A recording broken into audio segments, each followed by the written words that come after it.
Hey y'all, welcome to episode 2 of It's Better Out Than In. I'm Shayna, your host and your voice.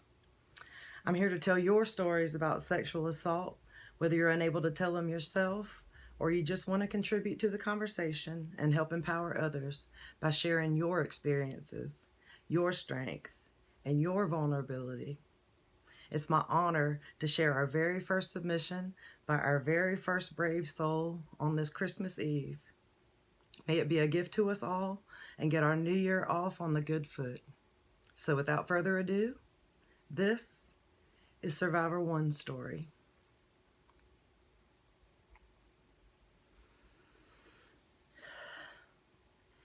Thank you so much for the opportunity to share my story. I believe in the importance of healing out loud, and I hope that by having my narrative read on your podcast, it can offer validation to others who have survived grooming and coercive control. I've used strong, honest language in certain sections to convey the emotional severity of the assault and my subsequent struggles. The person was my boyfriend at the time all this happened. The abuse and control were not limited to physical violation. They defined our daily life. During the approximately 3 years of our relationship, I was living with him and was kept highly controlled. He never wanted me around my friends and always accused me of cheating if I was.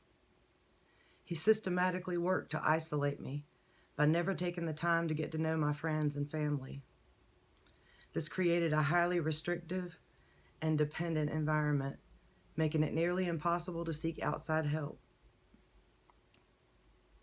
The relationship began with a calculated deception.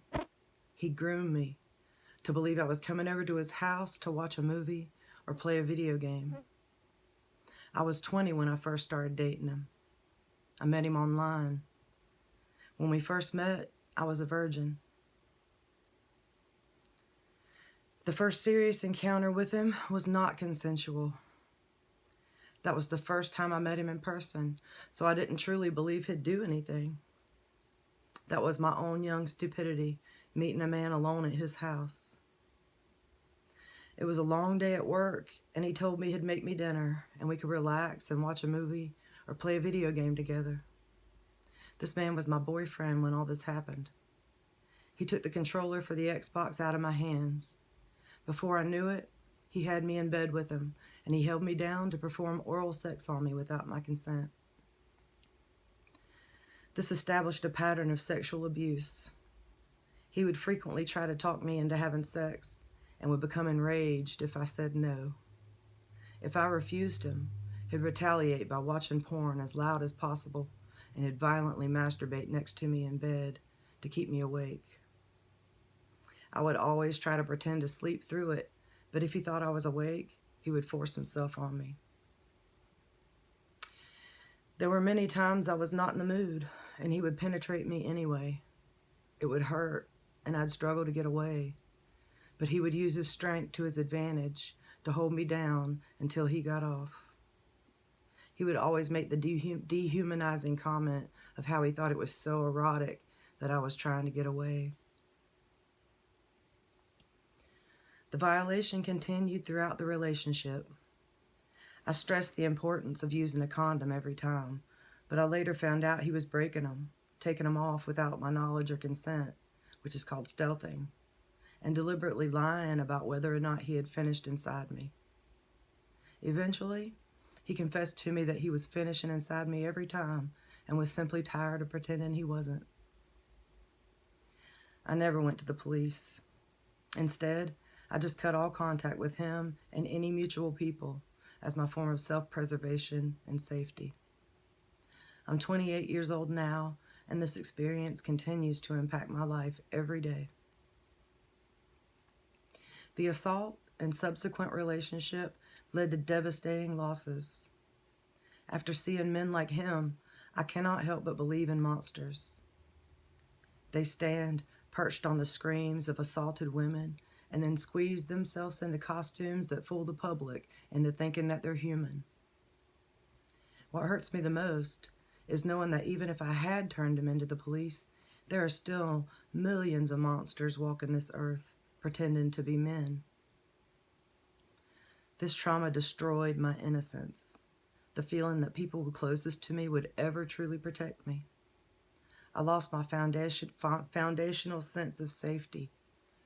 The world is no longer a place I can navigate without constant anxiety. The assault stole my autonomy and my sense of power. For months, I felt like a spectator in my own body, unable to make simple decisions.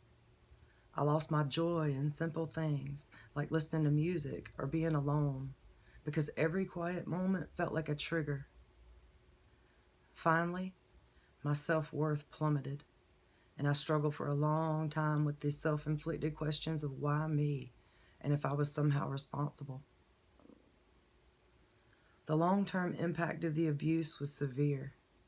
For years after leaving, I struggled with the complete loss of internal safety. My anxiety is always skyrocketing, most of the time, and I'm constantly hypervigilant, especially in quiet spaces, or when someone touches me unexpectedly, which causes overwhelming triggers. I also experience difficult bouts of depression, and I find myself dissociating often, losing touch with my surroundings and my body. Immediately after I got away from him, the trauma was overwhelming. I would take showers and scrub my body until it was raw, or I drew blood, as if I was desperately trying to erase his fingerprints off my skin.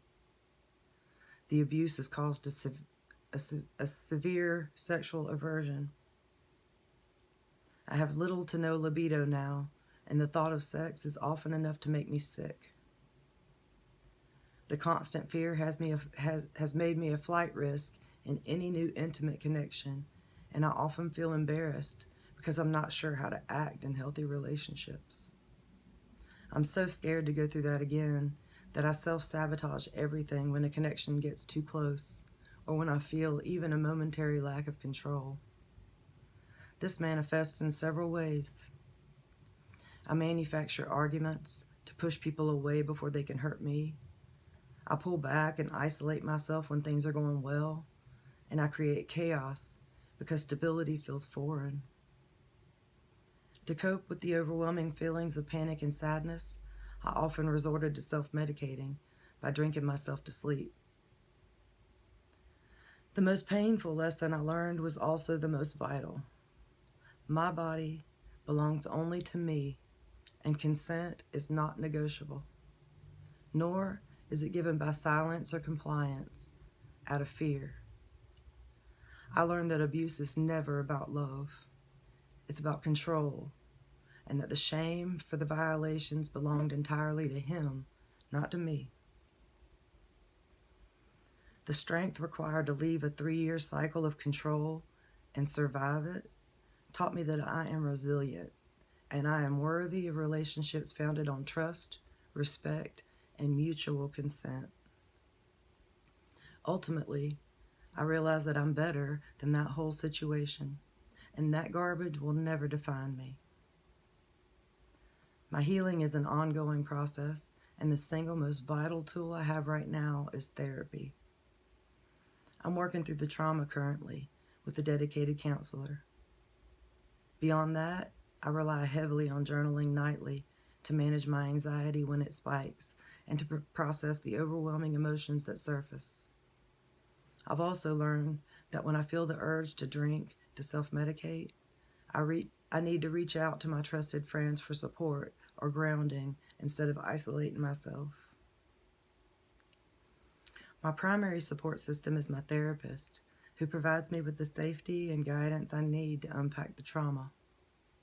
I also rely heavily on a couple of trusted friends in my religious group.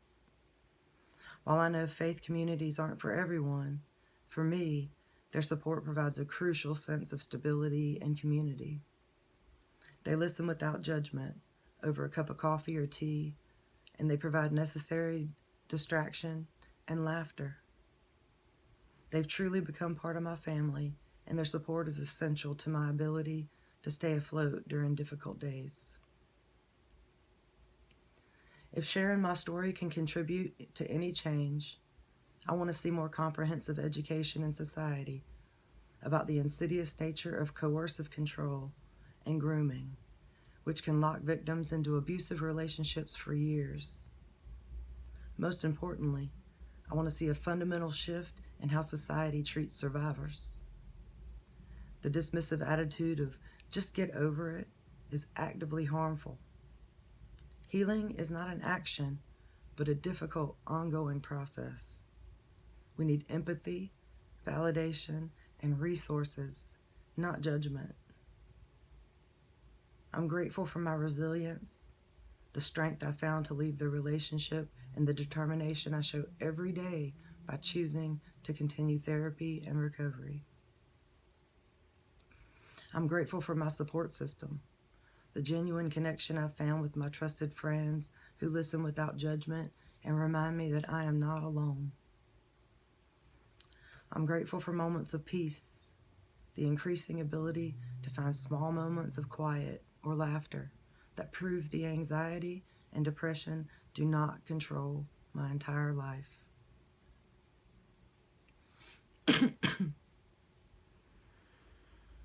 Thank you, Survivor One, for being brave enough and open enough to let me share your story with this community. It was my honor to be your voice. May it reach the ones who need it the most, and may it heal and empower you, the most important character in your entire story. I'm so proud of you. I hope you're proud of you. In fact, I'm proud of all of you for showing up here to bear witness and for simply surviving another day in this mad, mad, mad, mad world. The stats on domestic violence are pretty staggering. Every minute, 24 people in this country are abused by an intimate partner. Women between the ages of 18 to 34 are at a higher risk, and it's the leading cause of injuries to women between the ages of 15 to 44. But keep in mind, less than 25% of assaults get reported. That probably has something to do with the fact that over 40% of law enforcement officers admit to being abusers themselves. Almost 10% admit to having severe aggression, yet only about half the police departments in this country have any kind of policy for dealing with it. It takes a victim an average of 7 times to get out of an abusive relationship. About 75% of them are killed when they try to leave. Between 1,200 and 1,300 people die every year as a result of domestic violence. Guns increase the odds by 5 times. In 70 to 80% of those homicides, it was the man who was abusive, no matter who was killed. I've never personally been in a violent relationship, but I've been in some that were mentally abusive. I didn't know it at the time. I always figured that out after the fact. Each time, I'd eventually just get my fill of all that mess and I'd move on and never look back. I've only looked back one time, and that fool cheated on me again. Now, I'm not proud to say this, but I'm just going to put it out here for the sake of transparency. One time, one of my exes pushed me past my breaking point, and I laid hands on him, and it wasn't to pray. I believe it's the time we were arguing because he found a letter that I was writing to my rapist, and he was mad that I said I forgave him. Lots of people don't get that, actually. They don't usually yell at me about it, though. I have my reasons. That man not only pushed my buttons that night, he pushed my damn nose.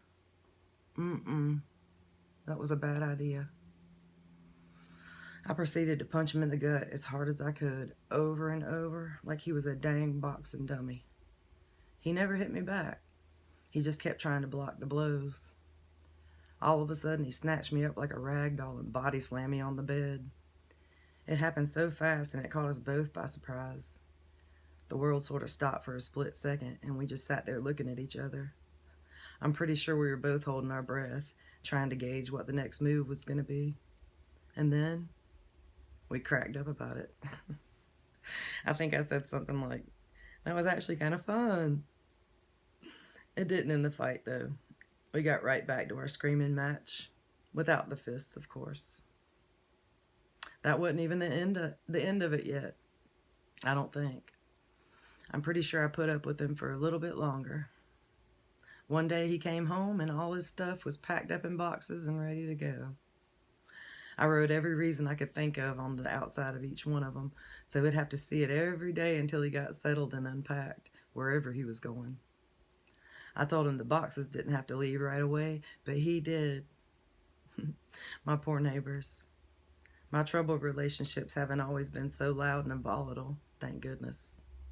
I feel for the ones that live next door to that fiasco, though. The kicker to that doozy of a romance was how I told him he was a stereotypical male and how I wished he wasn't so damn manly all the time. He was into stuff like hunting and fishing and lumberjacking. I'll never forget his stupid face when I busted him jacking it to wild on. Lo and behold, after we broke up, he got back with his ex-wife and did things like take up freaking sewing. Lol. I grew up around dysfunction, passive aggression, trauma, drama, and abuse, physical, mental, and otherwise. Heated arguments were nothing new to me. It was my norm, actually, even though we also had a lot of love and laughter in our family. I had 3 sets of grandparents, and it wasn't uncommon for one set of them to go at it like a couple raging bulls. Another of my grandmothers told me that my grandfather used to make her soak in a tub of bleach water whenever she was on her period. I remember seeing my mom and her sisters throwing down, wrestling around on the floor until they just plumb ran out of steam. Those gals have had plenty of knockdown dragouts. There was a really fun one once where they were dressed up in their Easter clothes.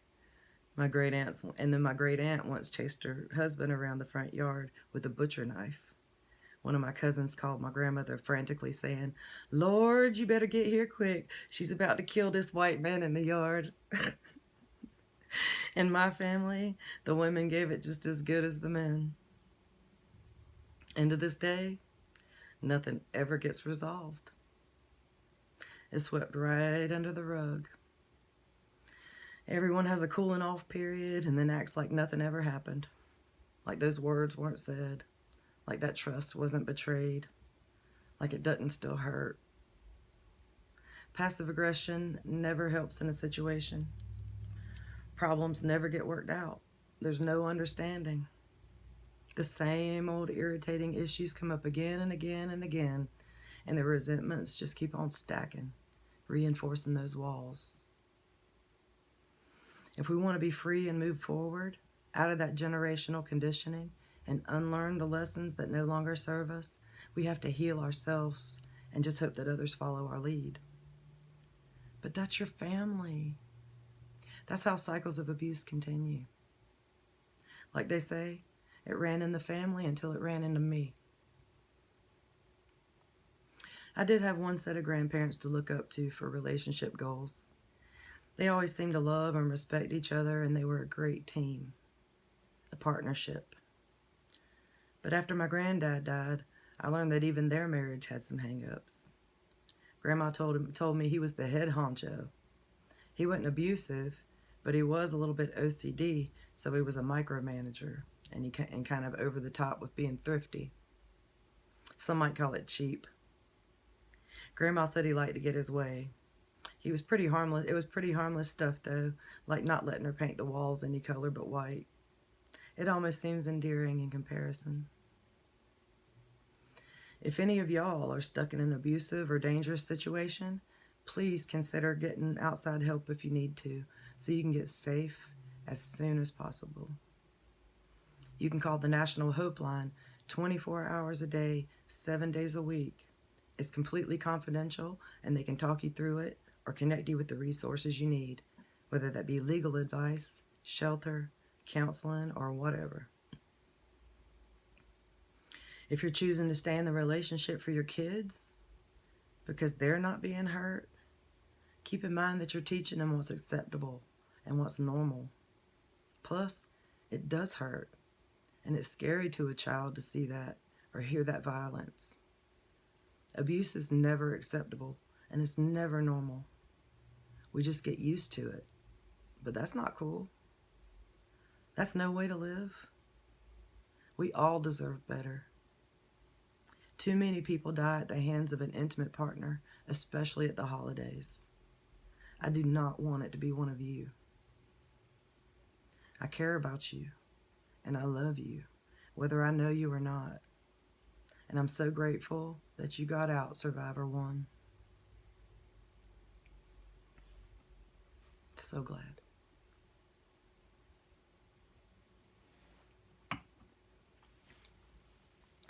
Another part of this story that really resonated with me, and that I've heard a lot of other survivors talk about, is the sexual dysfunction that can come up for some of us after childhood abuse or an assault. In this story, it was an aversion to sex and having no libido, and many of us struggle with that. Some of us can't even handle being touched at all, and our whole body will react when it happens. We'll flinch or pull away or start shaking or get emotional or even get nauseous. It can send us into fight or flight mode, sensing danger where there often is none, and making us feel irrationally scared or angry. Or it can shut us down completely and trap us in freeze mode where we literally can't do anything, sometimes even move or speak. Other times, fawn mode takes over and we just go with it, discomfort and all, so as not to trouble the water. Our poor nervous systems are all whacked out. It's a fairly unavoidable side effect of our injuries, and it's so important to find ways to regulate it. Oftentimes, we have other fun hang-ups to go along with our wonky nervous systems. Some of us start to have issues with our body image, and some of us just feel dirty or untouchable. Like our ick will rub off, like we're contagious or something. A lot of times, it's just that being intimate brings back the memories, and it's hard to disengage from those thoughts once they creep in. Some of us feel like our bodies betrayed us because what happened felt good to it, and it responded naturally. It may have even involuntarily orgasmed. There are lots of reasons to have a few hang-ups after being assaulted or abused. But dang, I feel like we already have plenty of reasons without it. There's nothing wrong with us. We're healing from some pretty severe injuries, and it takes time and work and support. It's not always easy to talk about this stuff with our partners, especially if we don't have the language to say what we're feeling or what we want. It can seem so unnatural and awkward to speak your truth about your sexuality at first, even with someone you trust. Keep in mind that it's perfectly fine to write it down if saying it out loud is too uncomfortable. It really can be pretty cringy at first, but it gets easier with practice. Before you know it, you'll be talking fantasies like it's second nature, letting all your likes and dislikes roll right off your tongue. Good boundaries make great bedfellows, and good communication makes for great sex. On the opposite end of the survivor sex spectrum are those of us who become hypersexual after our rape. We can often develop extreme nymphomania and turn into sex addicts. It's not the punchline of a joke. It's a way to survive and cope by replacing the emotional pain with physical pleasure. It's sort of like self-medicating, but with sex, not substances. I think it can also be us trying to prove to ourselves that we're okay, that we're still wanted and attractive, that we aren't injured, but we are injured. Our wounds cause some of us to become absolutely reckless and completely self-destructive. We'll do things like have sex with random people as a way to punish ourselves, or so we don't get too close to anybody. Maybe it's just because we don't care enough about ourselves anymore to be safe, or to have any self-respect, or to claim autonomy over our bodies. Every day the world shows us that we don't deserve self-sovereignty. They casually turn a blind eye to unspeakable things, offering nothing but thoughts and prayers. That is, when they're not victim shaming and playing blame games. What was she wearing? Bitch, I had on blue jeans. No wonder so many of us struggle to heal, or take good care of ourselves, or to trust people, or to even just move the fuck on. It makes perfect sense to me that some of us survivors can develop some pretty harmful sexual habits or be drawn to danger and violence. Some of us seek out pain and we want somebody to hurt us, physically, sexually, or emotionally. Some of us want to be degraded, beaten, strangled, tortured, or dehumanized. For some of us, more extreme cases, the only way we can get off is by reenacting our rape. It sounds crazy, I know, but for a lot of survivors, it's the only way to feel sexual pleasure ever again. I learned that all sex is good sex as long as it's consensual and pleasurable. Not forced, not coerced, not aggravated or whined or intoxicated or threatened into happening. It should feel good to your body as much as your conscience. The place where I go for counseling and support groups is called Safe Alliance. They had a sexuality therapy group that I participated in a few years ago. It outlined a book by Holly Richmond called Reclaiming Pleasure, a sex-positive guide for moving past sexual trauma and living a passionate life. Let me tell you, it was eye-opening, and I learned so much about sexuality, intimacy, and pleasure, and so much about myself and my body. Discovering sensuality was a highlight for me. I always associated that word with sex, but it's so much more than that. Just like intimacy can be platonic between close friends. I thought that was a sex thing too, but I've had a whole lot of intimate conversations that weren't sexual at all, just deep and meaningful. Sensuality is really just everything we experience with our senses. All the things we either like or dislike, our turn-ons and turn-offs. Certain textures that feel good to us, or an aroma that sets us off. Flavors that make our mouth water. Visual stimulation. Oral pleasure. All that stuff can affect our moods and our well-being, our sense of satisfaction, and yeah, even our sexual pleasure. If you want to live more fully, be more in touch with your body, get to know yourself on a deeper level, and appreciate the little things more, I highly recommend that book. Another book they referenced a lot in that workshop is called Becoming Clitorate, Why Orgasm Equality Matters, and How to Get It. That one was written by Laurie Mintz, and it's a good one. There are so many myths that we've been led to believe about vaginas, orgasms, sex, and yeah, most definitely the clit. For instance, did you know that most women don't usually climax by simply being penetrated? 95% of us need our clit stimulated to come. Please make a note of it, and please locate it. Thank you very much.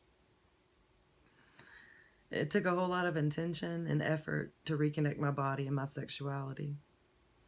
I got myself some yoni eggs, rose quartz for self-love and compassion, jade for healing and balance, obsidian for grounding and releasing negative energy.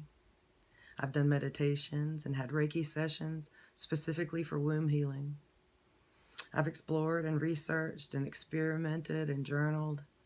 I had to figure out what makes me tick and what tickles my fancy.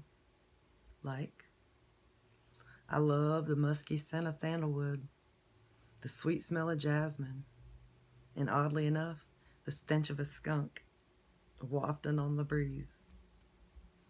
I love the feeling of cool satin or warm rain on my bare skin. I love the bittersweet bite of dark chocolate on my tongue and the fiery kick of spicy ginger ale on my throat. I love to watch the sinuous dance between tendons and muscles in the forearms of guitarists as they finger their instrument. I love the cartoonish boing-yoing of a metal bowl. It's music to my ears. I tap it, and then I wobble it with water barely covering the bottom, like I'm about to show you, and it delights me. Check it out. This is a small pet bowl.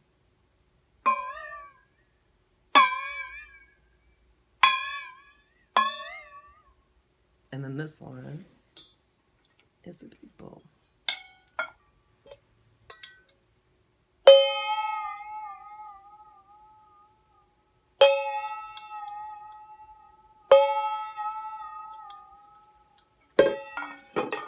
Don't say I never gave you nothing. Thank you, Ari, for that. I know these things aren't necessarily sexual in nature, but they all help me get to my pleasure center. They let me enjoy being in my body, which ultimately lets me enjoy sex more. I believe masturbation can be a form of self-care too. It actually has quite a few positive health benefits, as does sex in general. If you want to show your vagina or someone else's vagina some love, go check out the fun goodies at unboundbabes.com. It's owned by women and non-binary folks, so you know it's good stuff. They've got all sorts of thoughtfully crafted, well-designed adult toys and accoutrements for all genders. I'm a big fan of the puff.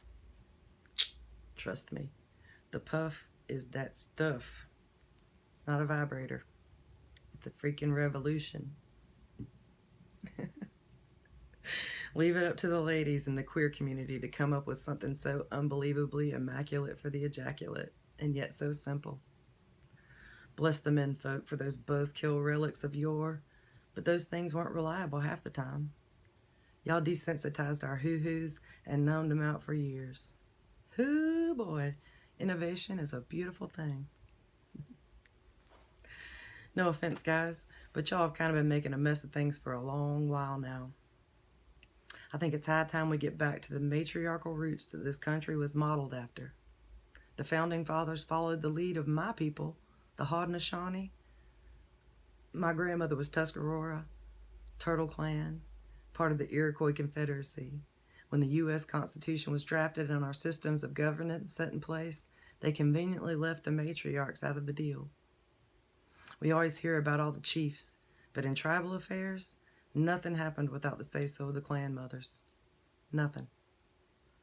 So let's see the original design all the way through and let the women lead.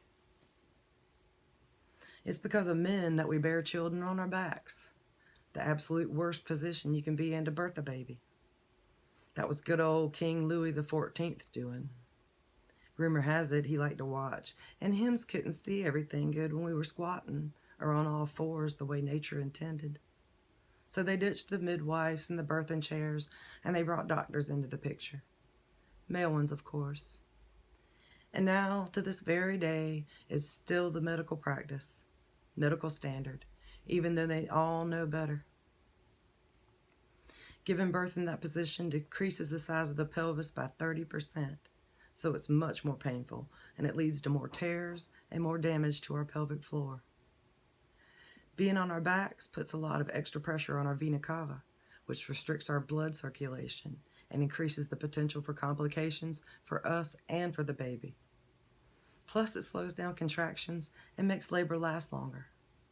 Even lying on our side is better than lying on our backs. It makes no sense. Don't even get me started on pockets, or the lack thereof, or pink taxes, or the toxins they put in those pink products. Talk about toxic shock. How about the dismal lack of funding for medical research on women's health? There's always more than enough to go around to study broke dicks. I'm not even joking. Between 2019 and 2023, endometriosis got $44 million.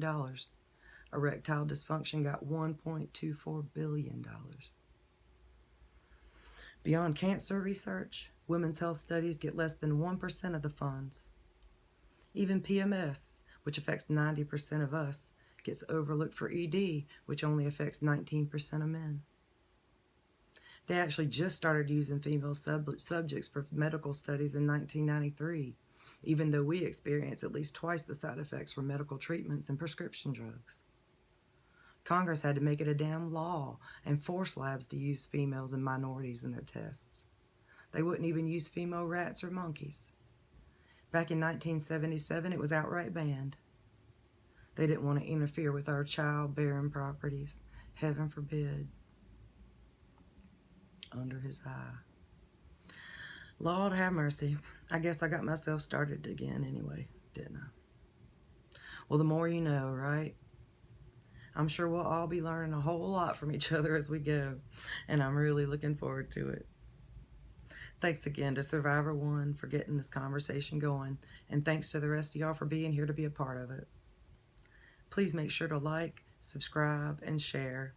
And if you've got any words of encouragement for our brave storyteller, or some useful knowledge for all of us, or if you just want to say me too, drop it in the comments below.